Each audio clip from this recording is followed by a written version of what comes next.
नमस्कार, वंदे मातरम मित्रों, आप सभी का हार्दिक स्वागत है। आज के इस वीडियो में मैं आपके लिए 7 बेहद अहम जानकारियां लेकर आया हूं जो आपके लिए न केवल उपयोगी साबित होंगी बल्कि आपके दृष्टिकोण को भी नया आयाम देंगी। तो चलिए बिना समय गंवाए आज की महत्वपूर्ण जानकारी पर चर्चा शुरू करते हैं। आइए आगे बढ़ते हैं दोस्तों। आज की पहली अहम जानकारी 8वें सीपीसी की मंजूरी को लेकर है, जिसे एक बार फिर संसद में उठाया गया है।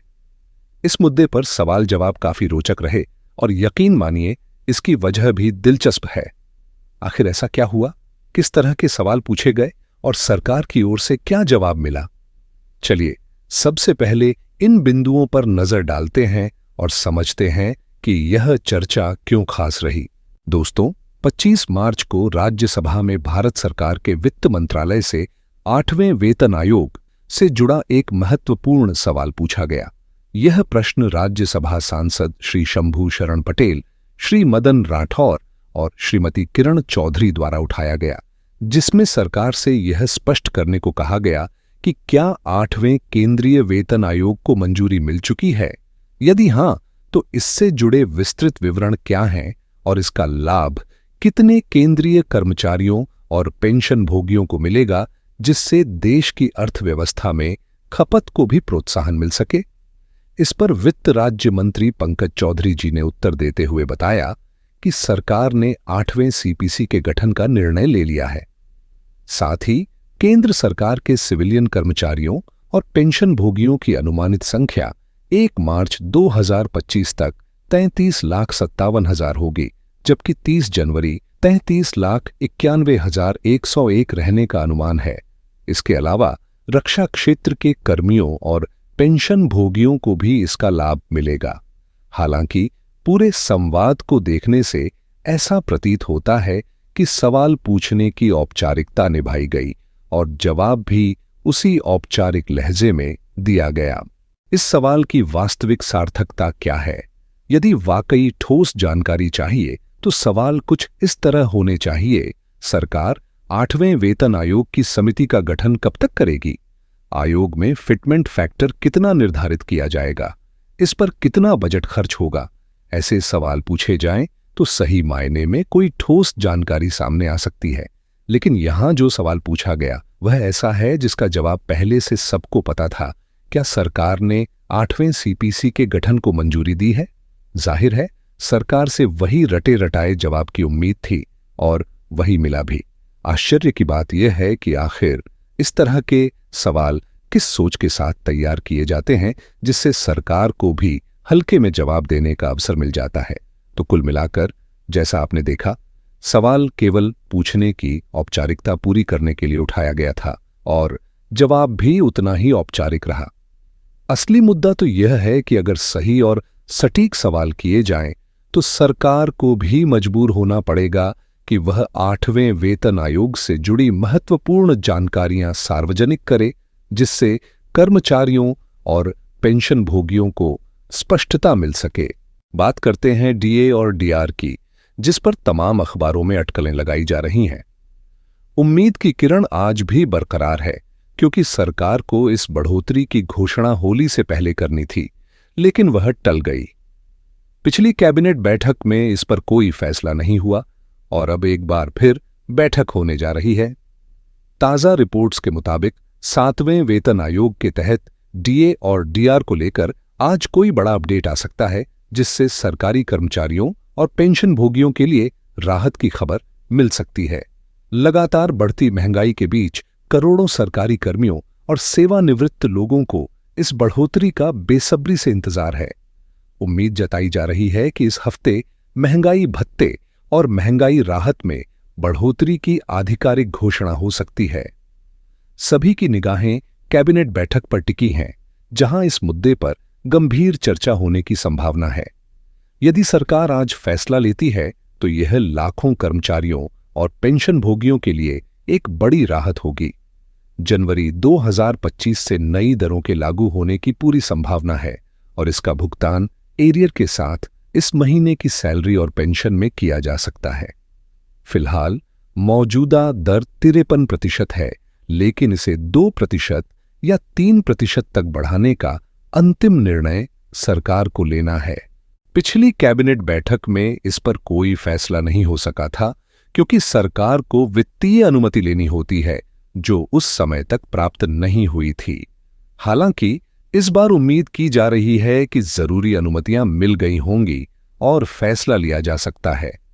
ताजा आंकड़ों के मुताबिक AICP इंडेक्स 2% की वृद्धि को दर्शा रहा है, लेकिन अगर सरकार उदार रुख अपनाती है तो यह बढ़ोतरी 3% तक भी हो सकती है, जिससे दर 56% तक पहुंच सकती है। जनवरी के AICP आंकड़े अपेक्षा के विपरीत गिरे हैं और इसका असर आगामी 8वें वेतन आयोग पर भी दिखाई देगा।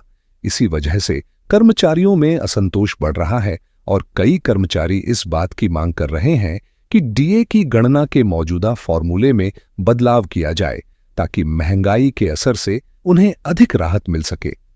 अब सरकार के हाथ में फैसला है कि महंगाई भत्ते में बढ़ोतरी 2% होगी या 3%। इस संशोधन से देश भर के करीब 1,20,00,000 सरकारी कर्मचारियों और पेंशन भोगियों को सीधा फायदा मिलेगा, जिससे न सिर्फ उनके मासिक बजट को राहत मिलेगी, बल्कि उनकी क्रय शक्ति भी बढ़ेगी। पहले उम्मीद थी कि होली से पहले DA में बढ़ोतरी की घोषणा हो जाएगी, लेकिन अब तक सरकार की ओर से कोई आधिकारिक ऐलान नहीं हुआ है। इस हफ्ते की कैबिनेट बैठक पर सबकी निगाहें टिकी हुई हैं और कई मीडिया रिपोर्ट्स, खासकर पंजाब केसरी, ने भी इस पर संभावनाएं जताई हैं। अगर सरकार आज फैसला लेती है तो यह लाखों परिवारों के लिए राहत भरा कदम होगा। दिलचस्प बात यह है कि अब तक DA बढ़ोतरी की प्रक्रिया में इतना लंबा विलंब नहीं हुआ था, इसलिए यह देखना अहम होगा कि सरकार आखिरकार क्या निर्णय लेती है और कब इसका औपचारिक ऐलान करती है। एक अहम मुद्दा फिर से चर्चा में है, पूर्व सैनिकों के टोल शुल्क को लेकर। माननीय नितिन गडकरी जी को इस संबंध में एक निवेदन सौंपा गया है, जिसमें पूर्व सैनिकों के संगठन ने अपना विरोध दर्ज कराया है। संसद सदस्य छत्रपाल सिंह गंगवार से मुलाकात के दौरान संगठन ने यह सवाल उठाया कि सरकार एक ओर सैनिकों के सम्मान, कल्याण और देशभक्ति की बात करती है, लेकिन दूसरी ओर उनके लिए टोल शुल्क लागू कर दिया गया, जिससे लगातार विवाद की स्थिति उत्पन्न हो रही है। जहां नेता और पुलिस अधिकारी टोल प्लाजा से बेधड़क गुजरते हैं, वहीं राष्ट्र की सेवा कर चुके गौरव सेनानी बेवजह की असुविधाओं का सामना कर रहे हैं। इस विषय पर संगठन ने 16 मार्च 2025 को एक आधिकारिक पत्र जारी कर नितिन गडकरी, माननीय सड़क परिवहन मंत्री और सांसद छत्रपाल सिंह गंगवार के माध्यम से सरकार तक अपनी आवाज पहुंचाई है, ताकि पूर्व सैनिकों को इस अनावश्यक बोझ से राहत मिल सके। हम एक पंजीकृत संगठन के रूप में आपसे विनम्र निवेदन करते हैं कि भारतीय टोल सेना अधिनियम 1901 के तहत सशस्त्र बलों को टोल शुल्क से दी गई छूट को बरकरार रखा जाए। अब तक किसी भी सरकार ने सैनिकों से टोल शुल्क नहीं वसूला, लेकिन आपकी सरकार के कार्यकाल में पूर्व सैनिकों से लगातार टोल वसूली की जा रही है। इस संबंध में कई बार पत्राचार किया गया, MO में मामले दर्ज कराए गए, लेकिन अब तक कोई ठोस समाधान या सकारात्मक उत्तर नहीं मिला। भारतीय सेना और पूर्व सैनिक हमेशा देश की संप्रभुता, एकता और अखंडता की रक्षा के लिए तत्पर रहते हैं और जरूरत पड़ने पर राष्ट्र सेवा को अपना सर्वोच्च कर्तव्य मानते हैं। इसके अलावा भारतीय सेना के तहत सीमा सड़क संगठन BRO भी कार्यरत है, जो सड़क परिवहन मंत्रालय के सहयोग से महत्वपूर्ण सड़क निर्माण कार्य करता है। ऐसे में सैनिकों से टोल शुल्क वसूलना उनके योगदान के प्रति अनदेखी के समान है और हम आग्रह करते हैं कि इस नीति की पुनः समीक्षा कर टोल छूट बहाल की जाए। क्या यह उचित नहीं होगा कि जिन सैनिकों ने सड़कों के निर्माण में योगदान दिया और देश की सेवा में अपना जीवन समर्पित किया, उन्हें टोल शुल्क में छूट दी जाए? संविधान के नीति निर्देशक सिद्धांतों का हवाला देते हुए गौरव सेनानी पूर्व सैनिक समिति मीरगंज बरेली के पदाधिकारियों ने अपने सांसद को यह ज्ञापन सौंपा है, ताकि माननीय नितिन गडकरी, जो सड़क परिवहन और राजमार्ग मंत्रालय का नेतृत्व कर रहे हैं, इस मुद्दे पर ध्यान दें और पूर्व सैनिकों के लिए टोल शुल्क माफ करने का निर्णय लें। यह केवल एक अनुरोध नहीं, बल्कि उन वीर सैनिकों के प्रति सम्मान की बात है जिन्होंने अपनी सेवाओं से देश को सुरक्षित रखा। वर्तमान में टोल प्लाजा पर पूर्व सैनिकों को जिस असमंजस और अपमानजनक स्थिति का सामना करना पड़ रहा है वह चिंताजनक है। कोई कहता है कि आईडी कार्ड दिखाने पर छूट मिल सकती है, जबकि नियमों के अनुसार पूर्व सैनिकों के लिए कोई स्पष्ट रियायत नहीं है। सिर्फ सेवारत सैनिकों को सरकारी वाहन में यात्रा करने पर छूट मिलती है, लेकिन यदि वे निजी वाहन में सफर कर रहे हैं तो उन्हें मूवमेंट ऑर्डर दिखाना आवश्यक होता है। ऐसे में यदि किसी टोल कर्मचारी की सहानुभूति से छूट मिल जाए तो वह महज एक व्यक्तिगत मेहरबानी समझी जाती है, न कि उनका अधिकार। इस व्यवस्था में बदलाव लाने और पूर्व सैनिकों को उनका हक दिलाने की आवश्यकता है, ताकि उन्हें हर बार यह साबित न करना पड़े कि वे इस देश के लिए कितने महत्वपूर्ण हैं। आइए अब एक महत्वपूर्ण अपडेट की ओर बढ़ते हैं, विशेष रूप से उन पेंशनर्स के लिए जिन्हें एमएसईपी का लाभ मिला है। ध्यान दें, सीआईएल में न केवल एचआरए, लीव एनकैशमेंट का एरियर भी लागू होता है। जिन कर्मचारियों को रिटायरमेंट के बाद एमएसईपी के तहत वेतन वृद्धि या एरियर मिला है, उन्हें इस पहलू पर भी गौर करना चाहिए। दरअसल जब एमएसईपी लागू होता है तो बेसिक पे में बढ़ोतरी होती है, जिससे पेंशन और अन्य भुगतान में भी इजाफा होता है। लेकिन इसी के साथ लीव एनकैशमेंट की गणना भी नए बेसिक पे के आधार पर होनी चाहिए। उदाहरण के तौर पर यदि कोई कर्मचारी रिटायर हो चुका था और उसके बाद एमएसईपी लागू हुआ तो पहले जो लीव एनकैशमेंट उसे कम बेसिक पे पर मिला था, अब वह बढ़े हुए बेसिक के हिसाब से पुनर्गणना योग्य है। इसलिए जिन पेंशनर्स को एमएसईपी के कारण वेतन संशोधन का लाभ मिला है, वे यह सुनिश्चित करें कि उन्हें लीव एनकैशमेंट का एरियर भी मिला हो। यदि नहीं तो वे इस राशि के लिए दावा कर सकते हैं, क्योंकि यह भी उनके हक में शामिल है। आइए अब एक और अहम जानकारी पर नजर डालते हैं। पेंशन में 24% की बढ़ोतरी के साथ एरियर का भुगतान भी मिलेगा, जो अप्रैल 2023 से लागू होगा। सोचिए, अगर आपके पास अपनी खुद की पेंशन बढ़ाने की शक्ति होती तो आपको कितनी खुशी होती। दिलचस्प बात यह है कि हमारे जनप्रतिनिधि इसी तरह खुद ही अपनी पेंशन और भत्ते संसद में तय कर लेते हैं। पिछली बार 2018 में पेंशन में संशोधन किया गया था और अब 5 साल बाद इसे फिर से बढ़ाया गया है और अप्रैल 2023 से प्रभावी किया गया है। इस संबंध में आधिकारिक गजट नोटिफिकेशन भी जारी कर दिया गया है, जिसे अब सार्वजनिक किया गया है। हाल ही में जारी किया गया गजट अधिसूचना, जिसमें वेतन और पेंशन में बढ़ोतरी की आधिकारिक जानकारी दी गई है।